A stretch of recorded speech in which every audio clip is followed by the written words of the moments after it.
It was a little girl who said, "Goodbye, God, I'm going to Bodie." It was the 1870s, and I guess her parents told her they were going to go to Bodie to make their fortune. Well, Bodie was a rough and tumble place, and I think this little girl knew that.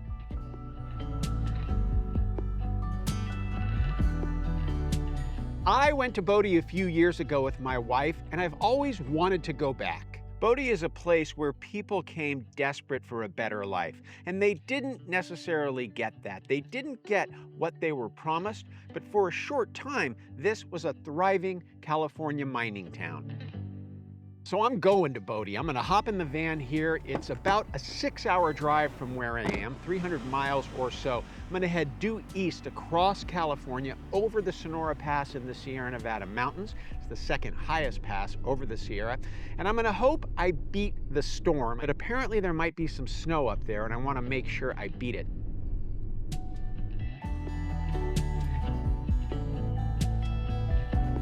We'll start our story in 1859 when Waterman Bodey discovered gold here in this area. And he was on his way back over the Sierra Nevada with his diggings when he got caught in a snowstorm and he died. The secret didn't die with him, but in 1859, there was still a lot of really productive gold mines, much closer to San Francisco and Sacramento. And these mines were producing. And it wasn't until the early 1870s when J.D. Whitney, the California state geologist, he came to this area and he poked around and he said, you know what, I think there might be gold here.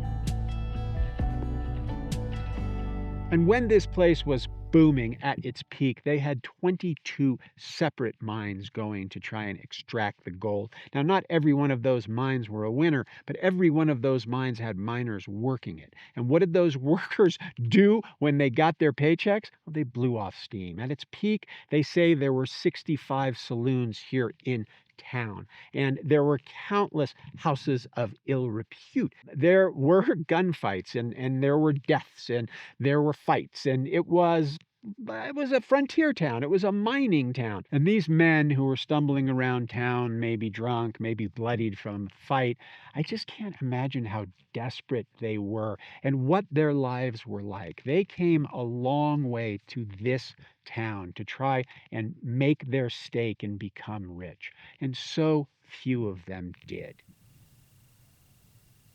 During its peak in the late 1870s and early 1880s, this place was a literal gold mine. In 1878, the Syndicate Mill alone processed 1,000 tons of ore monthly, producing over $600,000 in gold. And for a short period of time, the people in this town, they enjoyed that wealth. They had enough money in their pockets to live well here, but not necessarily enough to save. And the reason I bring that up is because for me, one of the biggest misconceptions of the California gold rush was the period of time when people could get rich. It was very, very short, because once the easy tailings, the easy gold was picked up, then you had to go and mine it into the ground. And to do that took money. There are so few of these men who mined who got rich. It was really just a job, and it was a brutal job at that. It was really a case of next man up. If you couldn't hack it and left, there was always someone ready to take your place. Why were they ready to take your place? Because in 1873 in the United States, from 1873 to 1879 or so, there was a depression brought on by things that I'm not going to go into. And Bodie benefited from the fact that its boom years kind of coincided with that depression. There was no shortage of men who came to Bodie to work these mines regardless of the conditions. They needed to make a living. They needed to eat. They needed to take care of their families. And this place offered hope for them to be able to do that. So it wasn't the miners who got rich off of what came out of the mines here in Bodie. It was those investors in San Francisco, and the money that came out of this place flowed into San Francisco, helping it become the largest city on the West Coast for a period of time. And in town, there are a couple of churches, and I was talking to one of the rangers. They said the churches came a little bit later. They weren't the first things that were built.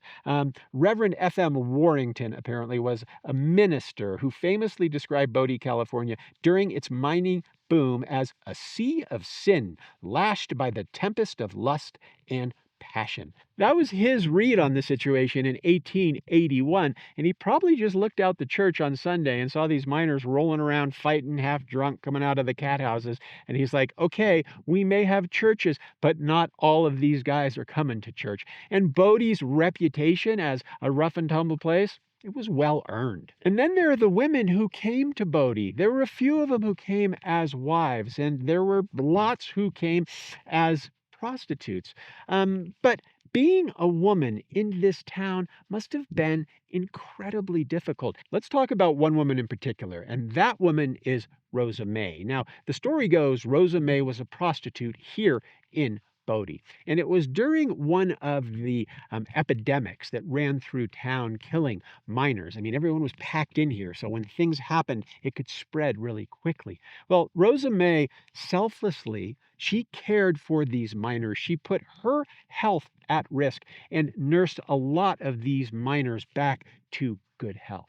But the people here, the people of Bodie, when she died, they didn't feel it was right to bury her in the town cemetery. So she's buried outside of the cemetery. And to this day, no one really knows where she was buried because she was a prostitute. And being a prostitute in Bodie, well, you might have got a lot of work, but the people here who went to church, they didn't like you so much.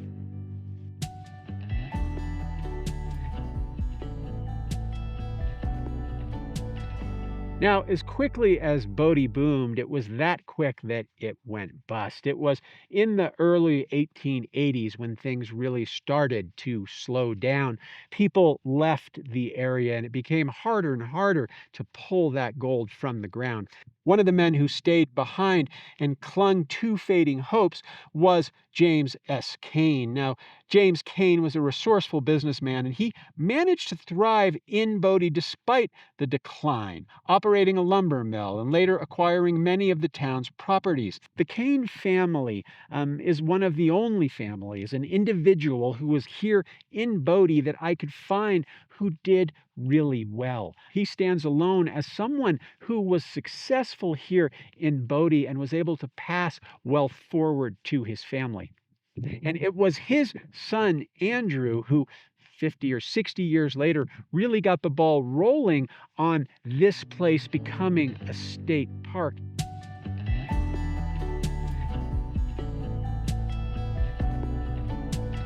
And here in Bodie, there was a Chinatown, and the Chinese came to this area to support members of the community, to work the mines, really to do anything that they could. And I can only imagine the discrimination the Chinese were facing here in Bodie. Despite the discrimination, despite the hardship that they were up against, they were here to make a living and support their families. And so they turned to the other cheek, and they did that. And apparently they had a vibrant working community here in Bodie. And that would be consistent with the story of the Chinese who came to California in the early days of statehood.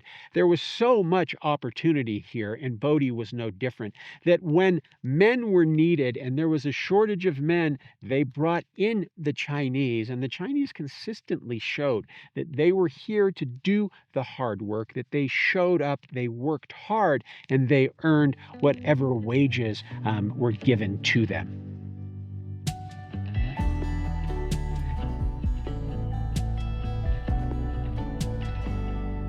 For me, coming to this place just gives me a chance to reflect on that and think about those 10,000 people who were here at its peak, and think about their hopes and their dreams and their failures and their humanness, because this place this place gives me a feeling that I can touch about those who were here.